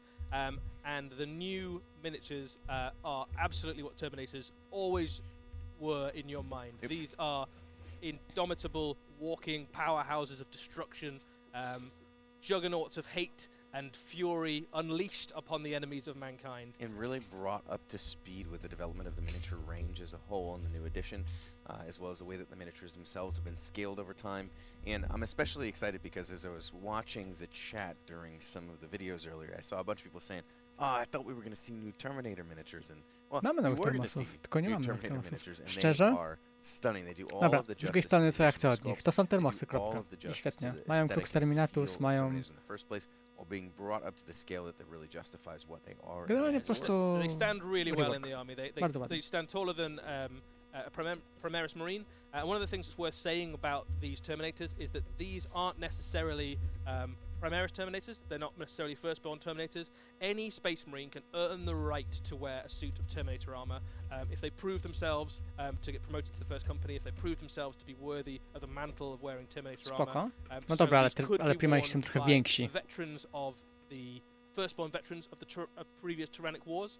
They could also be worn by Primaris veterans of the Indomitus Crusade or any other type of Space Marine veteran. No właśnie, Chaosowi też tak w sumie wyglądają w pełni jak starzy, tylko troszkę nowiej. Both the long-running demand for new firstborn miniatures and for Primaris Terminators, because they are, when all is said and done, Terminators, and there could be anyone inside those. The Terminator suits themselves are relics, right? So these are thousands of years old, and even Belisarius Cawl, after 10,000 years of fiddling around with all the tech he had, couldn't improve on the Terminator suit. So they still have their Crux Terminatus with those shards of the Emperor's own armor. You guys look there at the Terminator in a bit more detail, and you can see that like every single element of it, all like the pipes and the cabling and the Stormbolter and the helmet, they are recognizably the Terminators that you know and love, but all of it, the detail is so much crisper, the proportions and the pose are so much cooler. When you see these guys on the widać, że są mniej jakby są wyżsi po prostu. And obviously the Terminators come with all sorts of cool kit. Power Fist and Stormbolter are standard. The unit also obviously comes with an assault. No mam nadzieję, że że będą wielkości chaosowych, no bo jak będą wyżsi, to będzie trochę smutek. No, dziękuję.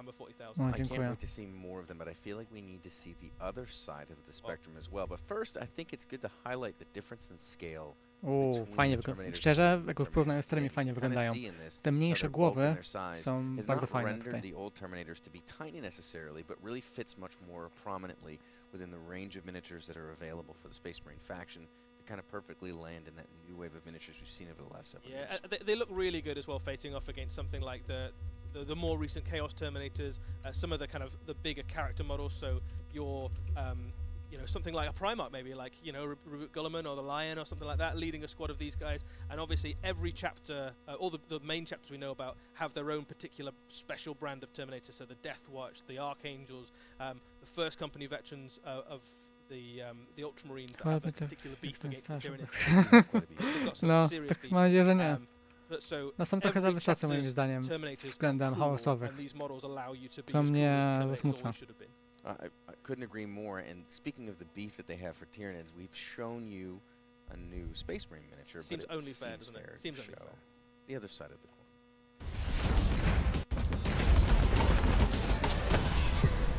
Nie wiem, te ganty wyglądały... Są nowe ganty.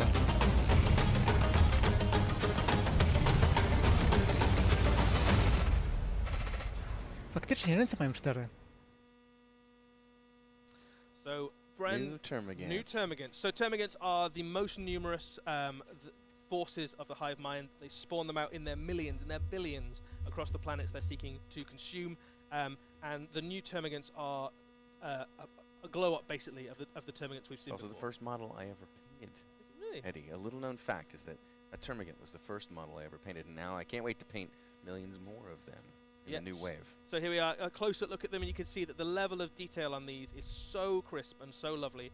And these are very much the vanguard of a new wave of Tyranids. The Tyranid faction is going to get absolutely spoiled this year. If you're a Tyranid fan, there are so many new plastic kits. It's the most significant update to the Tyranid army we have ever done as a company. I'm excited about it as a long-time Tyranid fan as well, because there's an enormous amount of work that's been done to make the Faktycznie, też oprowania na plecach jest znacznie wyraźniejsze. No i szpony tutaj, bo normalnie mają tylko... No, bardzo fajnie. Szczerze? 10 na 10, jeśli chodzi o jakby o ulepszenie modeli. Bo oni się będą bardzo ładnie spasowywali ze starymi.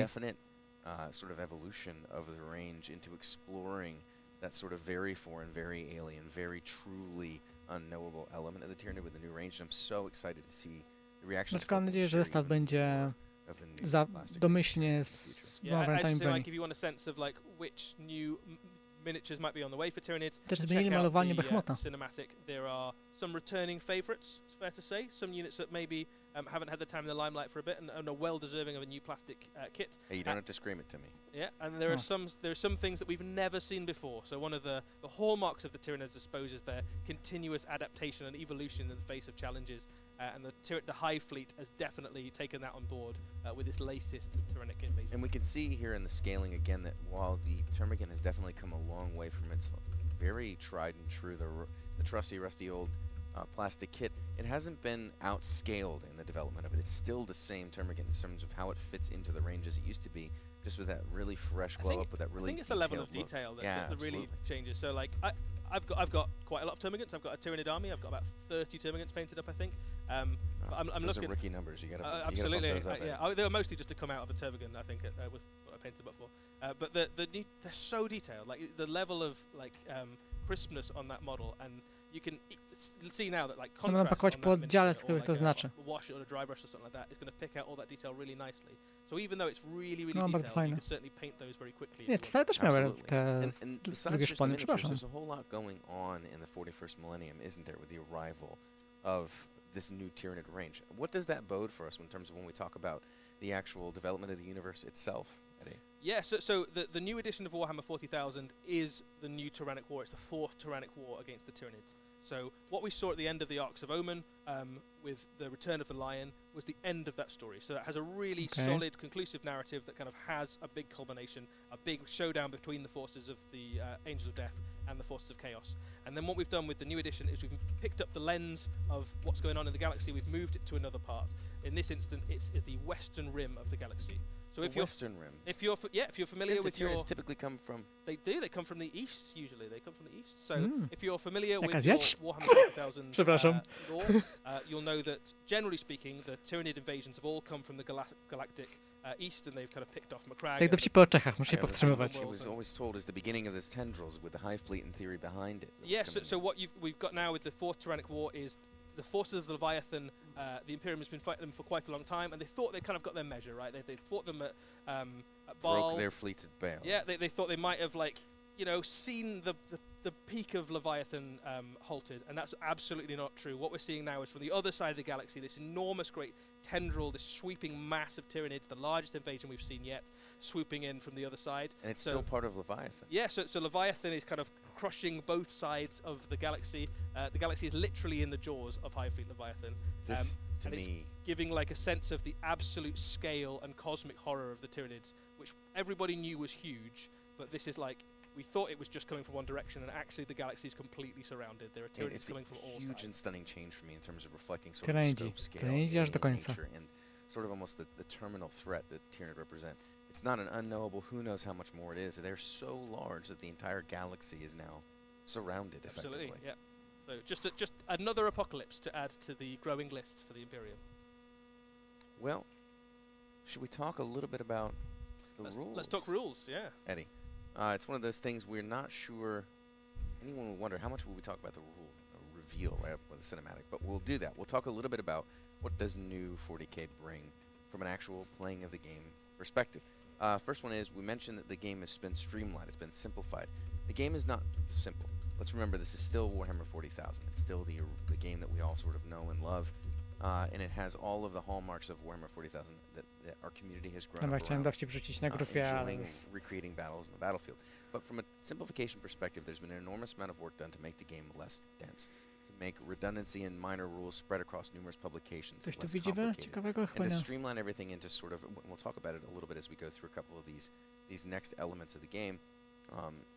A good example is, instead of having, let me think of it, you were to run a Space Marine detachment today, Space Marines Army, you might have a book that has several pages of stratagems, you have several pages of psychic powers, you have warlord traits, you have relics, you have all these rules and layers of rules. And then if you want them to be... It's quite a lot to learn, right? It's a lot. And if you want to make them Ultramarines and add that on top, then you've got more pages of rules and stratagems and so on and so forth. What we didn't want to do is get rid of the value of things like stratagems and enhancements to your warlord or to some of your key character units. But they've been simplified down so that when you're playing, you'll have one full-page spread open. And on that one full-page spread, you'll have a series of stratagems, about 6 on average per army, as well as a series of upgrades to your warlord or to your relics, and a sub-faction rule, effectively, to whatever your army may be. And if you choose to play a different grouping, let's say you go from Ultramarines to Ultramarines First Company, instead of adding a whole nother book to the whole experience, you'll take that one-page spread of rules and replace it with a different one, so that you're always working with a really tight, streamlined set of rules, but still the same depth that you have today within the army, different stratagems, different abilities. And then a number of different stratagems, rules, and other things have been taken and put back onto the datasheet to really bring the units to the forefront of the game as an experience again. So as opposed to putting down your units and then playing a lot of the game, as it were, from the front of the book, there's a greater emphasis for many of those rules moving into the datasheets and moving into the overall game experience. We also have key changes to phases. They've been streamlined. We have the morale phase has been moved into the command phase and rejiggered entirely with something called Battle Shock, which we may talk about a little bit more here. The psychic phase has been broken down into the actual data sheets of the rules and abilities. So there's not a psychic phase there anymore. There isn't an actual psychic phase anymore in the game. Instead, psychic abilities are baked into the units themselves. They still work in some ways evocative of how psychic powers work today, but it's not an entire phase that applies in very different ways to different armies. So, for example, a librarian might have Smite, which would be a ranged shooting attack with a psychic ability. Yes, with reflections of things like the hazardous nature of using it at a very high level, with the potential to inflict mortal wounds and other things, but still focused as basically a shooting attack. Whereas, some of the psychic powers that might buff a unit or debuff a unit are more baked into an ability within the data sheet, as opposed to entire phase oriented around the functionality, and it better reflects the sort of strengths and weaknesses of different psychers. Someone like a Primaris psycher within the Astral Meltarum might not be as reliable getting off their abilities as Magnus the Red, who's probably not going to fail them. So Magnus the Red has a ranged psychic attack, but it's like a really good ranged psychic attack. Right? Absolutely, and as well as a range of other psychic abilities as well, as opposed to just a generic psychic ability that every other psyker has. Yeah, you mentioned a little bit about morale and battle shock there. I think obviously we'll dive into all of these rules in a lot more detail on the Warhammer community site over the coming weeks and months. But I think one of the things that I really like about the new edition and the changes is that you don't lose models in morale anymore. You don't have you don't fail a morale tech and actually just take units off. It just changes the way that unit interacts with the game. It does. It works much more like a unit that's been broken up and banged up within a very fast-paced, sort of almost modern firefight, and that those units might not interact as well with rules and with grabbing objectives and other things as they normally would. Additionally, it has much more relevance throughout the game, whereas today you might kill off most of the models in a unit. They barely pass the morale test. A couple models survive, and they go hide in a corner on an objective all game, and they're basically fine from then on out, even though most of their units been devastated.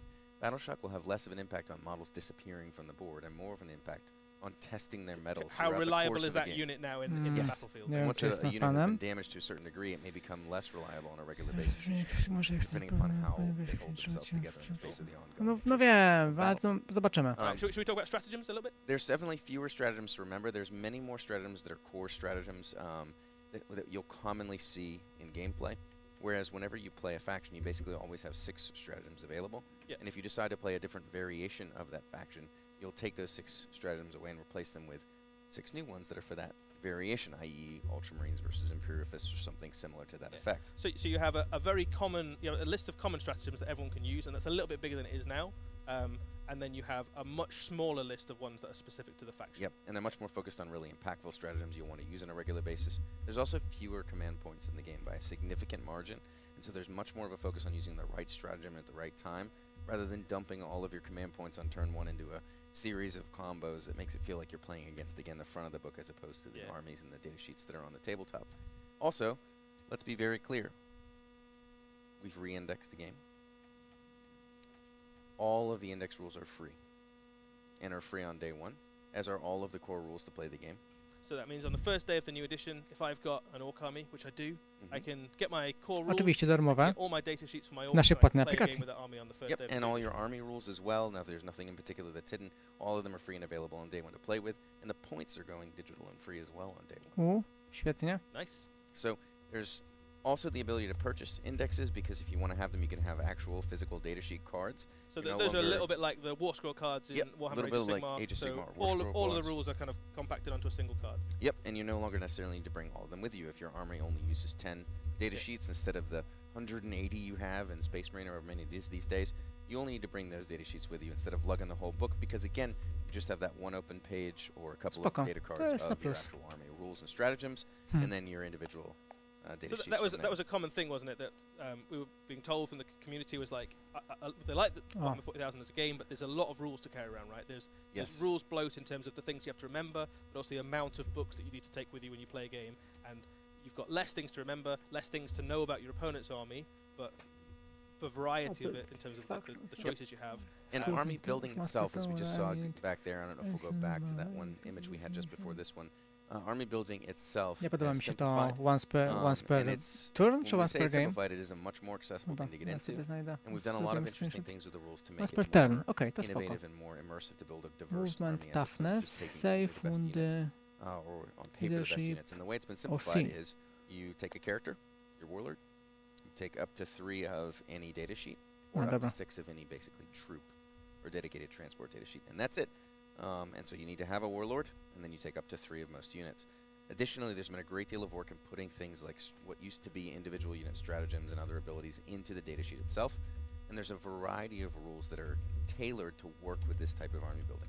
A good example being that a Space Marine captain might have a really powerful ability, but only one model per turn can use that ability, and so taking a second or third one isn't necessarily a value add. And there's many different units that, instead of there being a stratagem where after your unit shoots and targets a unit, now your other units get a benefit against it, there might be a key unit that provides that buffer benefit to your army. And so working in a combined arms way and leveraging different data sheets into your army in an innovative way is oftentimes, by design, much more impactful and useful and interesting than simply taking 3 of one thing and 3 of the other.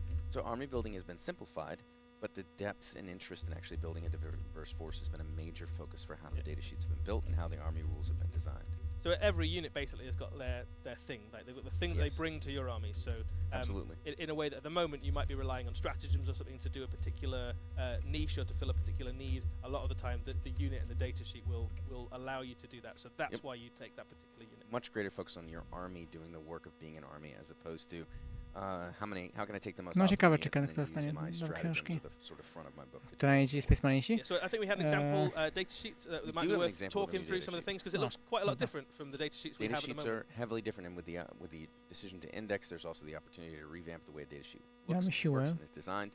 Siłam w broni, nawet w mele. Ma to sens. They have an ability that fofocuses on how the unit behaves and is very thematically tied to them. I guess one of the things before we get too into it is that the data sheet does look quite different, but actually the effect in terms of what it does in the game is not a million miles away from the way that Warhammer 40,000 works today. So no, it's going to seem very familiar. It's not a move to something like Age of Sigmar, where every unit hits or wounds on a fixed number or something like that. Ataków nie ma. Instead, it's still very similar to what you'll remember. No, bardzo Age of Sigmarowe. 40,000 today. But the ranged weapons and melee weapons and things like that have been moved into their own profile. You'll notice that attacks and ballistic skill and weapon skill and strength. Yeah, they still exist. They're just attached to the weapon. They're moved into the weapon. That allows us to do a wide variety of things with the way that the units are designed, such as something like chainswords or a Space Marine captain's power fist versus a Space Marine sergeant's power fist. Those things can all be somewhat different, and they can reflect the way the individual models work rather than being hard tied to the individual model's attacks or strength characteristics. So we've got a few questions in the chat about OC. Do you want to talk a bit about that? Objective control. So OC effectively establishes the value that each model in a unit has if it isn't within range of an objective marker. So a unit of 10, now things like objective secured as a rule, those are gone. Instead, it's reflected with the individual units. Each model may have a different objective control characteristic. So each term, again, is worth effectively 2 points if it's within range of an objective. Whereas something that may be bigger or more robust but isn't really focused on grabbing objectives may only have an OC value of 1. But it also means things like knights, which have a much higher particularly struggled with objective control, can actually now count as lots of... the OC could be quite high, and they could... one grot doesn't beat one knight sort of thing. It's definitely an improvement in the way we design models for function, because again, when you look at things like what does optimal mean, as some of the folks who play the game at some levels focus on, so you can go, well, this unit may not have the same damage output as another unit, but it's much, much better. Ja osobiście nie jestem fanem. Ja bardzo lubiłem Objective Security na piechocie, ale takie jako pewien feel piechoty. A zgaduję, że podstawowa piechota będzie miała więcej tego, na przykład Genokult może mieć Genokrady, może mieć 1, albo zwykłe Otterbossy mogą mieć 1, ale Intercesorzy mogą mieć 2. There's a whole bunch of work done to look at their lore, at their IP, and make sure that the abilities actually reflected that. In the case of the scuttling termagants that are very sneaky, can tend to be difficult to pin down. When you get within 9 inches of a unit, the unit gets to move in a reaction. So that's very reactive compared to the current edition. And there's a ton of addition of reactive abilities and reactive stratagems and reactive datasheet abilities into the game. Świetnie, bo to w teorii, jak podejdą 9 cali, to nie mogą podejść D6. So there's less phases, and there is a greater to mi się podoba jednak. O, na przykład właśnie, tak jak mówisz, Chicken, że Rhino może mieć na przykład 0. No, mam nadzieję, że to nie jest, że może być 0. A couple of people noticing slight differences in the stats, so I think one of the things worth saying is that because this is a re-indexing of the game, BS też jest teraz na broni. Things like durability and strength and how common AP is across the entire game. There are two major changes that are worth focusing on. That one, in general, lethality is down. It doesn't mean that it's down to a degree that might remind someone of editions many moons ago. You still don't want to stand out in the open in front of a You're probably going to get shot in the open if you do stand in the open. But the game is going to be a little bit less lethal than it is today. Cover is going to work a little bit differently. We're going to talk about all of this stuff. AP is a little bit rarer. AP is a little bit lower on average. And then there's also a stratification of strength and toughness when it comes to larger monsters and vehicles.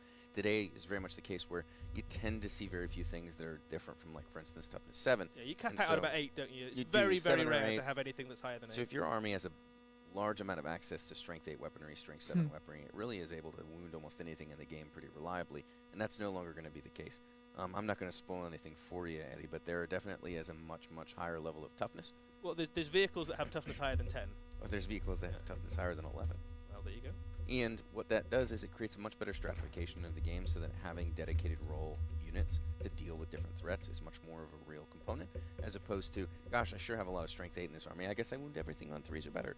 And so that kind of brings back not quite the same as armor values back in the day, where certain things couldn't hurt anything, but a much more robust stratification. Yeah, so you couldn't, for example, take, I'm just going to invest heavily in plasma, and that's going to solve the game for me because I've got all the 7 and 8 strength I need. Yep, because while toughness went up on many units, in many cases strength did not go up on many weapons. So a plasma gun has not changed materially in its strength. Its AP might have even changed downward, whereas the units that used to be wounded on 3s by a supercharged plasma gun now may only be wounded on a 5 by them. Tak, w sumie to jest... Szczerze nie wiem, czy... Zobaczymy. Yeah, so we will cover loads and loads of the rules over on the community site in the coming weeks and months. A couple of other things that are worth talking about. Boarding actions and boarding patrols from the latest Arcs of Omen books. They are compatible with the new edition of Warhammer 40,000. So if you've been collecting yourself a little 500-point combat patrols of infantry to go diving into Space Hulks, they will absolutely still be able to do that in the new edition. So you can take all those recently constructed armies with you as we go. So that'll be really... All of the boarding patrol rules that are in the Arcs of Omen books are fully compatible. They were designed to be that way so that if you've been investing in those books and the amazing story they've told and the rules themselves, none of those are invalidated by the release of the new edition. They haven't been taken away. It's not a short-term use. They'll be usable well into the future. Yeah, which is really cool. And then there is another interesting way to play Warhammer 40,000. So Combat Patrol is a new thing in Warhammer 40,000, a brand new way to play the game. And the way that this works is different from the way that Combat Patrol works today. The way it works is that you pitch Combat Patrols against each other. So the way you choose your army is you pick up any of the Combat Patrol boxes that we make, and that is your force. You can build it however you want out of that box, and it is balanced and pitched against other Combat Patrols in a similar way that you might play something like Kill Team, where you have a preset list of units. The rules for Combat Patrol are a little bit different from Warhammer 40,000, so maybe slightly simpler in places. There might be slightly less access to some of the choice, but fundamentally you are playing Warhammer 40,000 at a very accessible level. Gówno prawda, nie ma balansu. One of them is that if you want to start a new army, it gives you a very, very accessible way to try them out, basically. So you don't need to put yourself together 2,000 points worth of models before you can start rolling dice and have a satisfying game. you can play Combat Patrol and have a really good, fun game balanced against lots of other armies. And the other thing is that if you like to dip your toe into lots of different forces, so you're a kind of hobby butterfly, I suppose, and you're like, oh, I like playing with Chaos, but I also like my Orcs, and I quite like those new Eldar models that came out, and I like a bit of this, then you can jump between lots of armies, again, without needing to necessarily Dokładnie, znaczy nawet jakiś... No dobra, okej, może i balans zrobią, że kustosze będą słabi, ale generalnie kustosze kontra... No gwardię weźmy. Przesunęło dzieje piechoty Sentinel i ciężkie działo. Because Combat Patrol is meant to be both streamlined and easy to play and also accessible to newer players. You know, you might have a unit that has two data sheet abilities, A and B, and they are relatively simple in the Combat Patrol. When it moves up to the full size of 40k, that same data sheet is going to have basically the same abilities, but maybe a little bit more robust or more broad sweeping for the full size game. It's not going to be completely different abilities, and so Combat Patrol is going to very easily navigate into full size 40k, but it's built and being actively balanced pretty aggressively every day by the studio, so that whatever Combat Patrol you want, and the rules for it are free as well, and will evergreen be free. You buy that Combat Patrol, it is built to be played against all of the other Combat Patrols the way it is out of the box. It's a really, really nice new way of playing 40k. We've got one question that's popping up a lot in the chat I just wanted to answer is there's some questions there about Forge World rules. Forge World models for Warhammer 40,000 will also get free data sheets that you can use in the new edition. Oh, cool. So if you've got your Gargantuan Squiggoth, it's a great kit. Why would you not, right? Of course Eddie brings up the Gargantuan Squiggoth. It's one of the things we talk about all the time. You can still use it. It's so all Forge World rules will be taken care of. They'll be free, of course, just like all the index rules are on day one. It's worth mentioning we have a new app. Yep. It works 100%, which is one of the important things we're really excited about, is a fully functioning army builder. All of the rules available in it again, all of the points free and digital on day one. Yep. And so we're fairly excited about all of these new things that are coming to fore that should make the game more accessible and more easily gotten into than ever before. If you play today, you'll be able to play fully with no caveats or asterisks on day one of the new edition. One of the questions that's popped up quite a lot I just wanted to address is Crusade. So Crusade is absolutely, definitely still a part of Warhammer 40,000. Very big part of it. There will be some ways to, if you've been crusading for the past 3 years and you've had a good time, you've taken your troops through all sorts of battlefields to the distant corners of the galaxy, there will be some ways to port that army into the new edition, which is pretty cool. There will also be some brand new expansions for Crusade, so you know, the new edition starts with the 4th Tyrannic War. That might give you a sense of where some of the first Crusade expansions might go. But if you enjoy Crusade, and lots of people do, there is still definitely ways to engage with that in the new edition. It's fair to say that Crusade was one of the big hits of the previous edition, and I don't think it's going anywhere. We're doubling down on it on all fronts, really, whether it's in our event scene with things like the Grand Narrative, whether it's in organized play as we start to connect more of a narrative element to that, all sort of globally, or whether it's, of course, in the revitalization and release of effectively Crusade 2.0. But we don't want to spoil everything on just the first preview. We'll give Eddie and his team all the time in the world to share all this excitement over the coming weeks to come. Yeah, so new edition of Warhammer 40,000 will be coming in summer. We have a few weeks and months yet before we get there, so keep checking out warhammercommunity.com. You can sign up to a newsletter to find out all the news as it happens. We've got loads of stuff to show you, including new miniatures. We'll talk about all the new rules we've mentioned in loads more detail, all the new lore, everything about it. Follow along on warhammercommunity.com, and yeah, keep up to date. We could talk your ear off all night long. Thank you for getting up so early or so late, depending upon your personal time zone, to share this time with us, to share the excitement with us. We've actually done it twice now, once live for AdeptiCon and once live for all of you. It's been a pleasure. Eddie, thanks for having me. Did you have a favorite? Obviously, the new Warhammer 40,000 is pretty cool. Did you have like a favorite thing in the other? I was a big fan of the Lion. It's pretty cool. It's always cool to see when a primer comes up. But honestly, I'm going to tell you that the Seraphon, I mean, they scratch an itch for me that connects to everything from, you know, classic movies of yore to owning every single dinosaur book growing up. And it's one of the armies that I'm actually actively collecting and painting now. So I can't pick just one thing. Suffice to say, it's an exciting summer and year to come for Warhammer. Yeah, it's going to be really good times ahead for every single game system. Basically, is getting treats in the next few months. Thanks all. We won't keep you up any longer. You can hear more in the future. Eddie, thanks for having me. No problem. See you guys.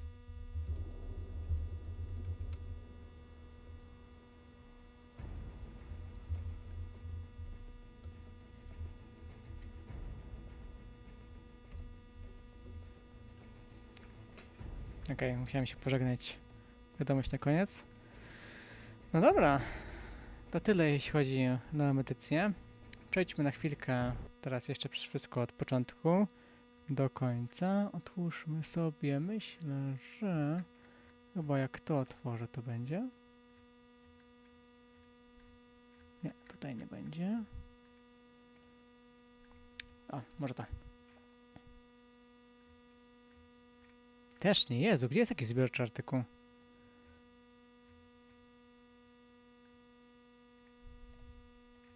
Wiesz, po prostu za Lionem, dokładnie. Tak, to jest zbiorczy? Nie, nie jest zbiorczy, czyli muszę każdy osobno otwierać. No dobra, sobie pootwieram. O, tego nie pokazali! A nie, pokazali, sorry, to jest przecież ta kwonia. Dobra, więc przejdźmy sobie. Zobaczmy to jeszcze raz. O, to chyba tych niektórych rzeczy nie wyświetlili tam. Dobra, więc tak, pokazali nowego Liona.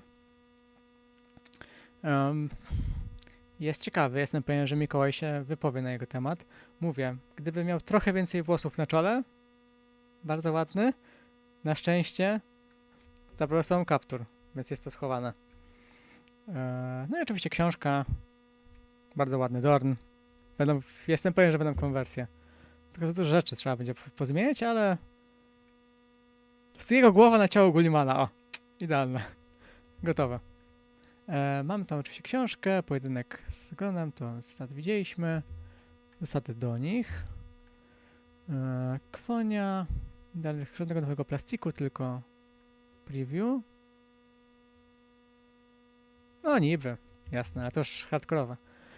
Nowy kill team, Gallowfall, Hardkini kontra Beastmania, tutaj właśnie widać to, co narzekałem wcześniej. No,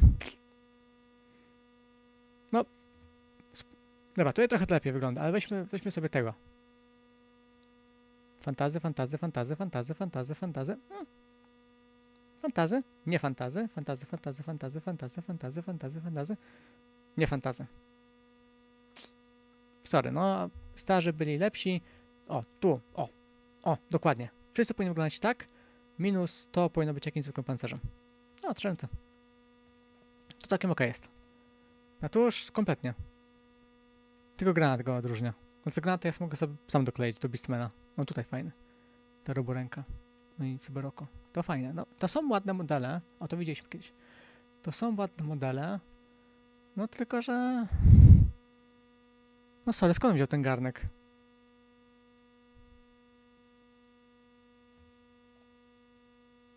No przez chwilę myślałem, że mam zakłócenia na łączach.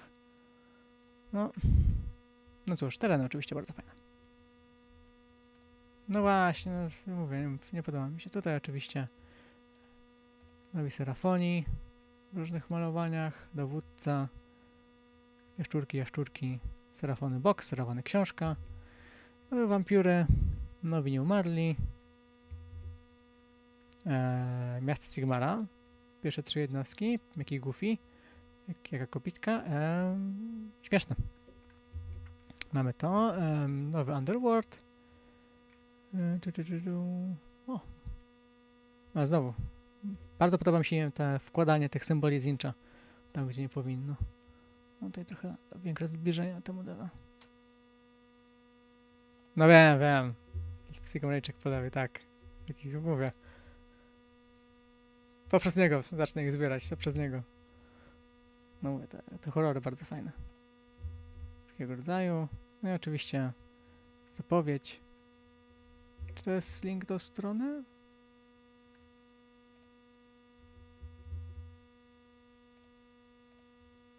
Dobra, czyli nie działa. Cinematic trailer, o tutaj mamy. To jest zwykły Swanlord. Tak na oko. Art termosów. Termosy są.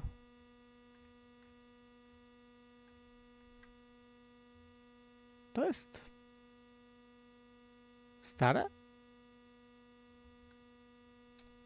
Nie, to jest właśnie Swanlord, bo ma trochę inne miecze. Chyba.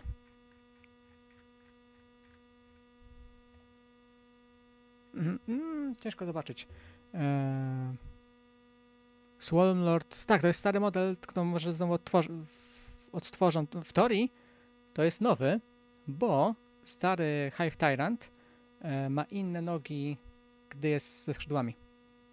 Więc to jest w teorii nie jest dobra reprezentacja plastiku, więc myślę, że wyjdzie nowy. No, pewnie wyjdzie nowy box. Te miecze, tak ciężko zobaczyć. Jeśli są... tak? Tak? To jest stare? Spoko. No akurat nie jestem pewien. Ale to też takie te terenki tak nowo wyglądają, no, ale to może być z jakiegoś innego zestawu. Tutaj tał. Bardzo, bardzo słaby Photoshop oczywiście.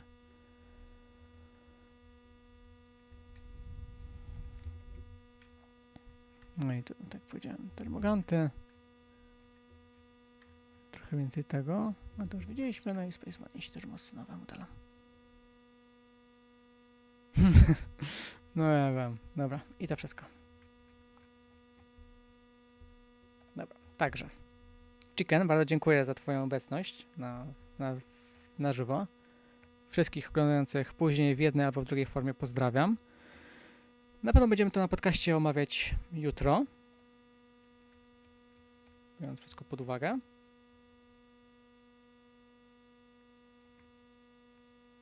A dobra, po prostu podglądu nie mam na to. Poczekaj. O, dobrze. Już. No.